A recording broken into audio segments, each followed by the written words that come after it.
Well, that was very inspiring.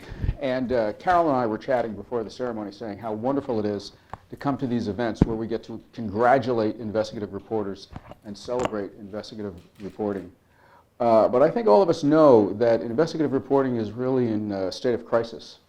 Not at the New York Times, not at the Washington Post, and not really at the Boston Globe or the Chicago Tribune or the Miami Herald, where even though staffs have been reduced, there's still a great commitment to investigative reporting. I'm thinking about smaller newspapers that serve smaller metropolitan areas. Locally, that would be, say, the Springfield Union or the Fall River Herald. I think if you go across the country, there are a lot of places that have no authoritative news source at all. I think millions of Americans are really slipping into kind of a news, fact-based news darkness. And I just wondered if people had any thoughts about what might be done about this.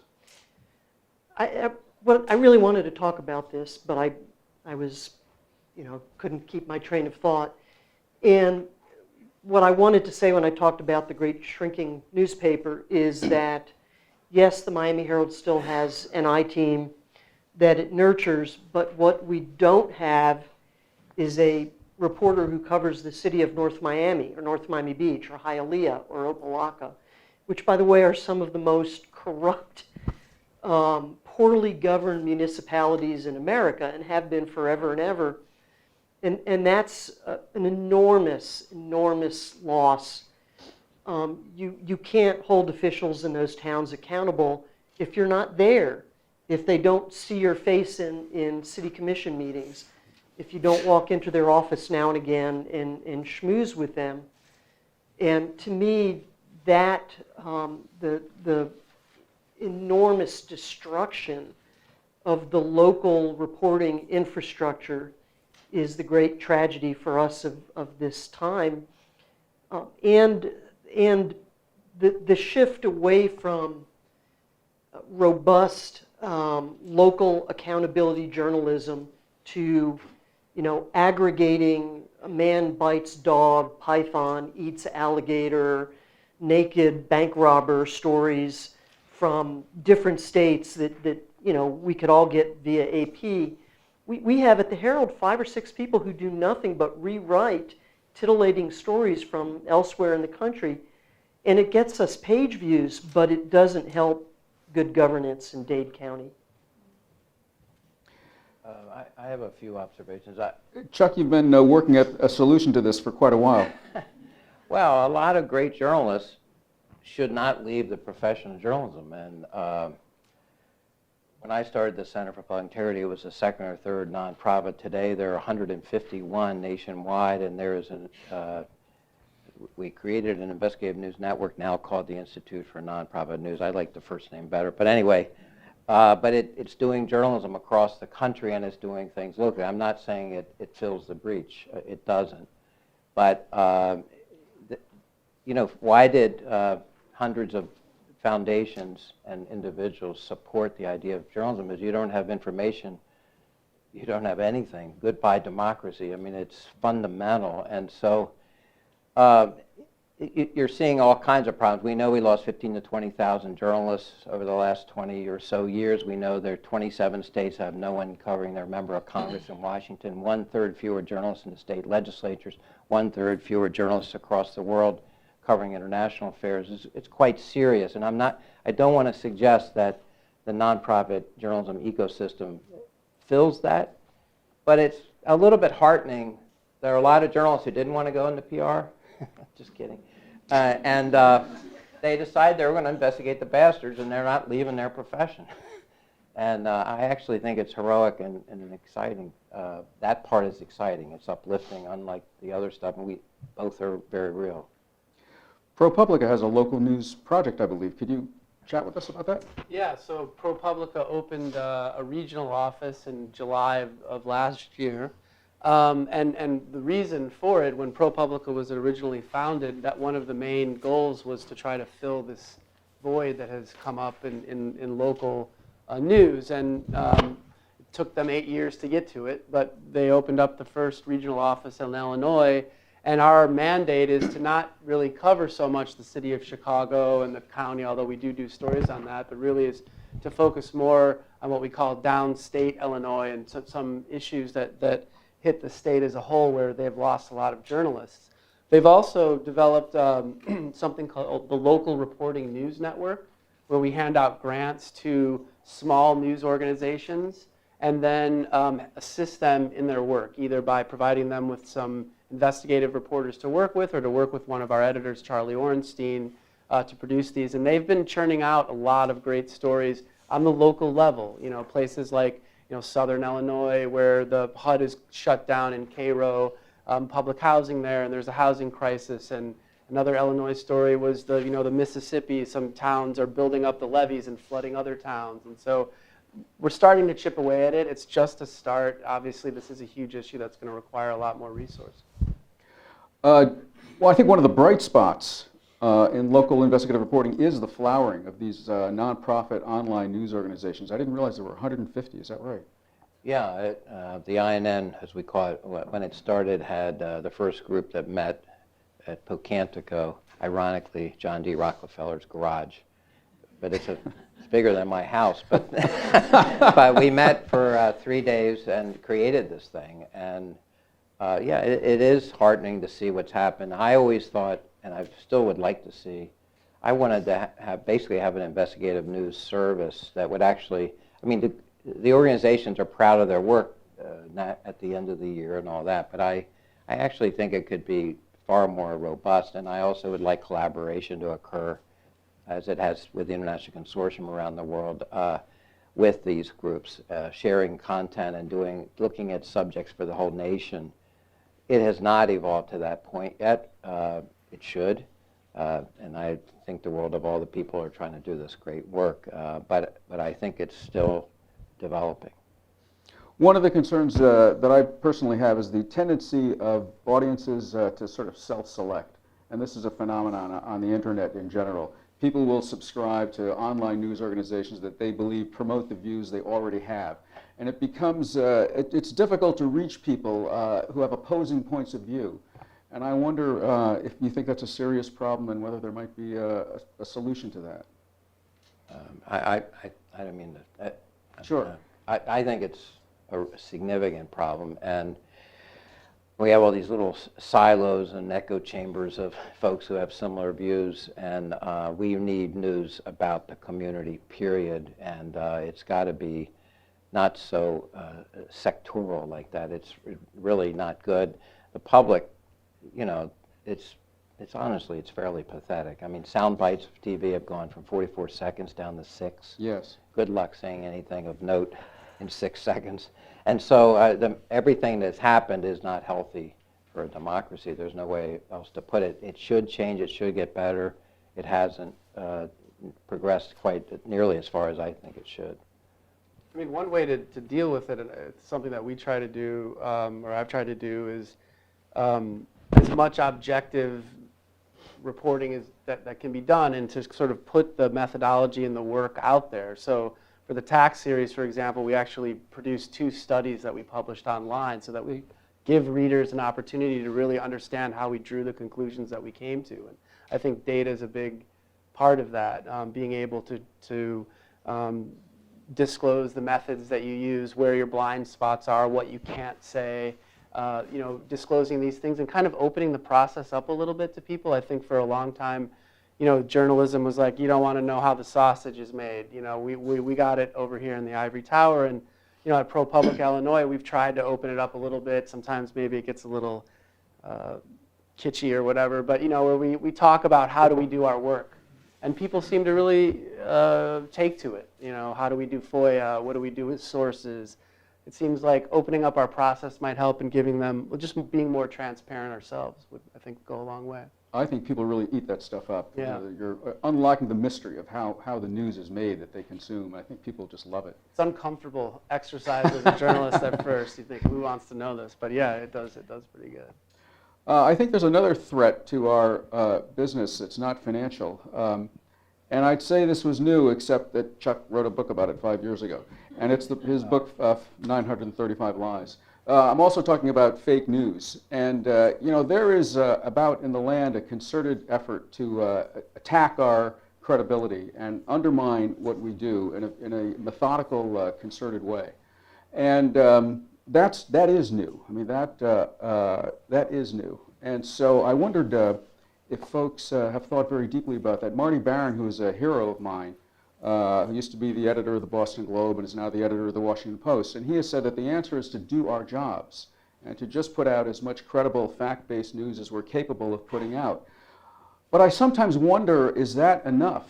There seems to be at this point that because of the concerted effort to delegitimize what we do, that there are a lot of people who just don't even tune us in, never mind tune us out. So I'm wondering if folks have really thought about the fake news phenomenon and powerful institutions and powerful individuals who make it their business to delegitimize what we do. When we landed Fight Club, and this was utterly predictable if you watch the Rick Scott administration in Florida, I mean, almost within hours of publication, he issued a setting the record straight missive and, sent it out far and wide to every media in Florida. And it was thick and long and annotated, and we thought hard about how we would respond to that. And ultimately, we took our cue from ProPublica, and in particular, what they did with their very, very fine Red Cross project a few years ago. And we responded directly. We took that criticism, and line by line by line by line, we deconstructed it. And it turned out it was very effective. Not only was that a piece of journalism that people read, which, going back to your last question, matters at a legacy media like the Herald, where everything is on metrics, but people paid attention to it, and we heard from the stakeholders and the advocates and lawmakers that they were pleased that we went out and debunked the governor's sort of lame attempt to discredit what we had done. And I think that's a new way of doing things. You don't just take the stake in the heart, you pull it out, and then and you respond. And I think ultimately we had a good bit more credibility because we did that. We had a similar thing with our story. I think it was the couple of days after the first 3 parts ran, the assessor held a massive press conference with poster boards and statistics on the poster boards, and they had an expert come up and crap all over the study that I did, and sorry. So-called expert. Yeah. Well, so during the course, I stood up and I was outraged, and because I had vetted it pretty thoroughly, and it turns out the guy never read the study. That they had him come in, and he had a $36 million contract to work with the county, and finally the county board president, because of a lot of pressure from community leaders. I mean, one thing the assessor did was, in the press release that they lied about, they quoted the president of the MacArthur Foundation, which you don't want to do, because she thought that they were doing something that she paid for, or the foundation paid for, and it turns out they never did it. So there was a lot of pressure from the community that caused the county board president to do an independent study, which I mentioned corroborated everything that we found. But these guys just will lie to try to cover up their wrongdoing. And I agree with Carol that what the best thing to do then is to report, which is what we did as well. We deconstructed what they said. We pointed out where they were wrong. We pointed out that we put all of our methodology and findings and data online for anyone to go and look at themselves. And it's a fight. It's definitely a fight.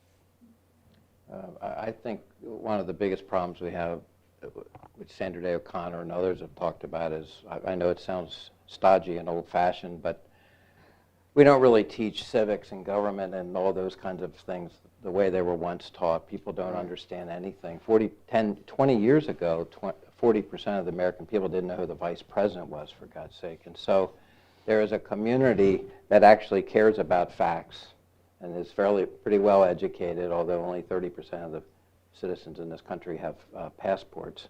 But there is an insularity that is rather serious, and a detachment from any information or news other than either your favorite ideological thing or things having nothing to do with news, and where ignorance abounds. And so I think there are so many. It's a multifaceted and interwoven thing. There's a number of things that could be done, should be done, aren't being done, and the news media itself has an issue. The late John Carroll was always frustrated near his waning days at the LA Times. Newspapers used to show and educate the public about the importance of certain stories and why it mattered and what had happened from it, and full-page ads. And he wanted to keep running those ads while he was editor of the LA Times. And the folks in Chicago, who were then the owners, Right. Said, no way, you either, it's up to you. You keep your staff or you run ads. Which is it? So he had this Faustian pact, and he felt he had no choice. And the whole thing ended badly. Obviously, he was fired, and 2 other editors were fired.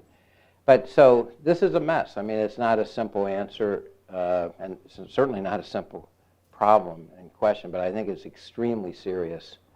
When we have a President of the United States who, in 16 months, makes 3,000 false statements, false or misleading statements, I can't even hardly say that. It's not funny, but it's unbelievable what I just said. Yes. And we're at a place we've never been as a country. The closest would be the McCarthy period, I think. I've been doing a project called Investigating Power for 10 years, 100 hours of interviews with great journalists, and from Murray Martyr, whose reporting brought down Joseph McCarthy. Sir, have you no sense of decency? Came Yes. from his stories.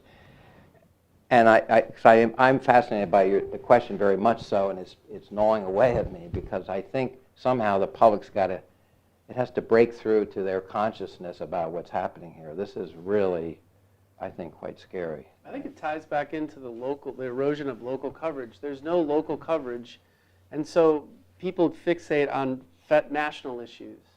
And there's something that breaks down in that. You're in the feed, the 24-hour cable news and the radio programs, and everyone's has a position on abortion or these things that really, at the end of the day, don't necessarily connect with their day-to-day lives. And that's why I think local reporting is so important, and because it could get people back rooted into their communities more, and maybe then facts become a little bit more important and meaningful, because it actually, has something to do with your day-to-day life, as opposed to what's happening in North Korea. Not that that's not important. It obviously is if we're annihilated, all of us. But there's just almost a reverse myopic thing that goes on where you can't see what's happening in your local area. Sure, you're talking about a local institution that is regarded as a source of facts and the truth. Yeah. And that's often absent, I think, in many places facts of and America. truth that people can see and interact with in their day-to-day lives, as Yes. opposed to some of the other stuff. Yeah. A trusted local source. Yeah. It's sorely lacking, I think, in too many places. One thing I think is new, I mean, we all know, and Chuck quoted I.F. Stone as saying, or maybe it was Marian Lipinski who said, government officials are always lying, and they've always lied. And they've always had reason to lie on kind of a case-by-case basis. I think what might be new is we now have a guy like Steve Bannon saying essentially that lying is it's de facto policy. It's part of the strategy to maintain political power. And that's what I think is new. There's really a concerted effort to delegitimize what we're doing. And I have to say, sometimes it seems quite effective. It is.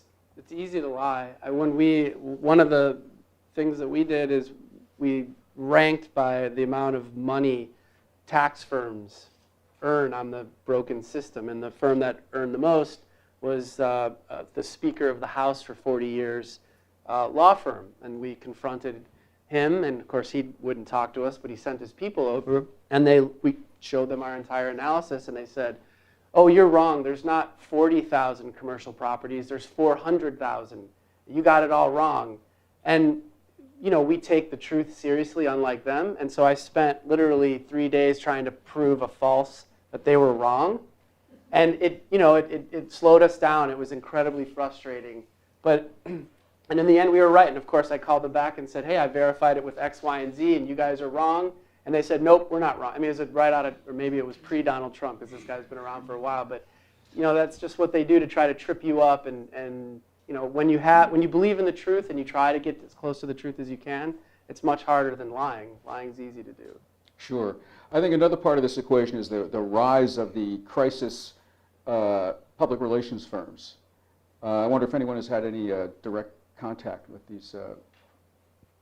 I have a thing in my book about the number of PR persons. We've gone from a 1-to-1 correlation in 1960 when John F. Kennedy and Nixon went up against each other. Today, it's something like 5-to-1 more public relations people. The book also has 50% of news content in the U.S., Britain, and Australia in the last 10 years. 50% came directly from press releases. So as you have a vacuum with not enough reporters, Right. you also fill it in with rewrites of press releases, more than have ever been done before. And obviously that's quite serious by itself. But this is a very complex issue we're talking about. We could discuss it for about a week. But it's really concerning, I think, because there's not a simple solution to it.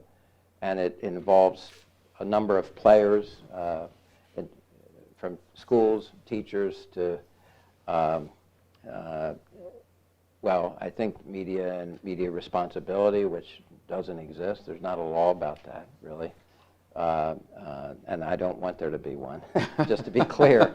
But I mean, this is the reason that it's a complex problem is because there's so many players and so many elements to it. And it's just, but if you go back through history in the centuries, people have lied, and large numbers of people, millions, have died over the years from false statements that were made, going back to the Romans and the Carthaginians. You can go all the way up. You'll notice this is not a new phenomenon in the history of humankind. It is unnerving right now in our country. It's not even new in our country, and there are instances going back in time there too. The role of the media has always been directly relevant, but it's really a hard one to precisely give a perfect answer on. That's the reason nothing's happened. It's too complex in some ways, I suppose. Sure. Here's a related issue that may seem a little bit like inside baseball, but I think it has larger significance. White House Correspondents' Dinner. Should it remain the same, be changed, or thrown into the dustbin of history? Dustbin of history. I agree. It's my vote. Yeah, I stopped going years ago. I want to go back to the last point for a minute. I can only talk about Florida, but the corollary of the lie is the strategic non-answer, which is 90% of what we get. And the perfect example was yesterday. Our sisters at the Key West newspaper kind of crashed an event in which the juvenile justice secretary was announcing something positive, and they asked her, what do you say about this indictment? You got this guard here who's looking at life imprisonment for conspiring to take a kid's life. And she looked at him and said, well, and didn't know that this was our sister paper and we had spoken that morning. She said, we already issued a statement to the Miami Herald. And then when pressed, her answer was, that indictment does not represent the thousands of our employees. I'm like, what does that mean? And that was after months and months and months and months of the same. I swore I wasn't going to cuss because the camera's on. But can I cuss? But you're a reporter. So. The rankest of rank bullshit. And that was, they never directly lied to us because they didn't have to. When we were cub reporters and we covered City Hall or county government, we could go from office to office to office, and we could talk to real people. We'd go to the prop appraiser's office and sit and chat, go to the clerk and see what she was up to that day. You can't talk to a real person in Florida government. Never. You can't do it. Instead, what you have is this army of flying monkeys. And they are well trained in the art of strategic bullshit. They don't directly lie to you, but they don't ever give you an answer. And what they do say never answers your question. And then you go back to your desk and you've got 14 pages in your notepad, and we would look at each other and say, did she say anything? No. Or they just ignore you altogether. I mean, Right. I tried for a year to get an interview with the assessor, and just he would refuse to sit down. We wanted to show them our entire analysis, refused. I'm working on a story now that's a statewide story. Try to get to the governor. They just won't even return the phone call. So we got to go, like, wherever he is, we got to go try to track him down, and God knows whether we're going to get anything. And the whole point of doing that is to corroborate and to verify what we've reported. I'm saying to them when I go to them, here it is. These are my cards. Knock me down. I want you to try to take a swing. That's what I Right. want. Right. Because I'll go back and I call it trim the hedges, or fix it up, pack, do whatever needs to be done to get it right. That's what we're trying to do. But they don't want us to get it right. They'd love it if we made a mistake, because that plays right into their hands. And then they'll talk about it after the Right. publication. Right. Yep. Well, before we take questions, I'd like to just make it a little bit personal, if I might. This work that we do, let's face it, it's hard. And it's often very tedious. It's often very complex, as the reporting in both the winning projects seemed incredibly complex. And the pay often ain't great. So I just wanted to ask everyone, why do it? Why do you do this? I like to speak truth to power, I guess. I like to pull people's pants down who think that they are all that, And I have a sense of, I think we would all say we have a sense of justice, as Chuck was saying earlier, when you know someone's lying, and they continue to do it, it just, there's something about it that, like, I can't sleep. It's like I just get so angry. And so there's a righteous indignation. I mean, for me personally, as everyone in my sounding when I was a fellow learned, I grew up in Chicago and went to a public school where the resources were not what good. And I was a bit of a delinquent, and so didn't do very well. And I ended up moving out to the suburbs where they had gold-plated schools, and lo and behold, my grades went way up. Right. And so I think that it's those kind of inequities and just fundamental injustices that kind of drive me, I think. Chuck, you hate it when people lie. I really do. I don't know. It is, well, it's outrageous, really. And so if someone tells you something and they do it with a straight face, and that's irritating. Even if they smile, that makes me even madder, but I don't want to commit an act of violence by that. They're usually bigger than me anyway. But it's always bothered me. I don't know what it is. I probably am basically a passive-aggressive person. I quietly get mad, but I get really ticked off, and eventually I try to write what the truth is, and it relieves the pain. I don't know how else to put it. And to me, for an investigative reporter, that's the coolest job in the world. You get to unmask the lies, and you get to expose the truth. And to me, there's not a higher profession on planet Earth. And I just wish we had like 36 or 48 hours in a day, not 24. It would be very helpful. I agree. I keep putting in for an 48-hour day, and it just doesn't come through. Yeah, exactly. I can't say it as colorfully as you did, and I'm going to steal that from you someday. But I think that there's tremendous value to public shaming. If you're good at this, and if luck comes your way, and you get a good, powerful backwind, now and again you can do something good with that pen of yours. And the one story that comes immediately to mind, and you would remember this because you were there, and it involved a juvenile. We got a tip that another child had died in juvenile justice custody. In this case, it was a kid who was ordered to run a track at a military-style boot camp, and he couldn't. He was physically ill, and he kept saying, "I can't breathe and I can't run anymore." And these military-style guards thought he was malingering, and they restrained him to death, to cut to the chase. And we wrestled that story to the ground over the course of about a year, the highlight of which was suing to get the Department of Juvenile Justice to release the videotape of 8 grown men torturing a kid to death on a track. And it was horrifying, and it was shameful. And at the end of the legislative session that followed, there were no more military-style boot camps standing. We put them out of business.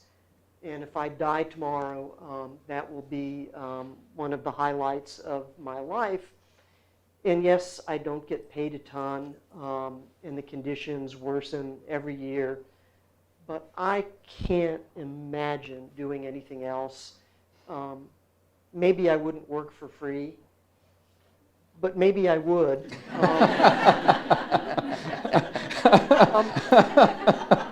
I mean, I think it gets under your skin, and if you have that, not to be so grandiose about it, it's some sense of justice, and this is your, the way that you can wield your power.